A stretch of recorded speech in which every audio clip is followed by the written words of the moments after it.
सोलापूर लोकसभा मतदारसंघातील भाजपचे उमेदवार राम सातपुते यांनी आता पंढरपुरात आपल्या प्रचाराला सुरुवात केली आहे। दरम्यान राम सातपुते यांनी विठ्ठल रुक्मिणी मातेचं दर्शन देखील घेतलंय।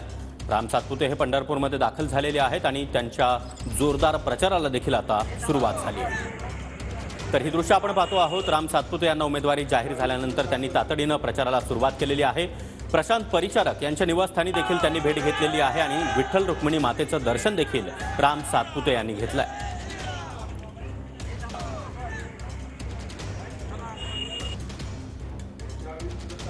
या विषयामध्ये पंढरपूर एक केंद्रीय पर्यटन सूचीमध्ये जावं आणि पंढरपूर भारतातच नाही तर जगाच्या नकाशावर यावं यासाठी येत्या काळामध्ये सोलापूर लोकसभेचा खासदार म्हणून मी निश्चित चांगल्या पद्धतीने काम करेल आणि मला विश्वास आहे की पंढरपूर वासियांच्या ज्या काही इच्छा आकांक्षा आहेत पांडुरंगाच्या मंदिराबाबतीत त्या येत्या काळामध्ये पूर्ण करण्याचा अतिशय प्रामाणिक प्रयत्न करेल।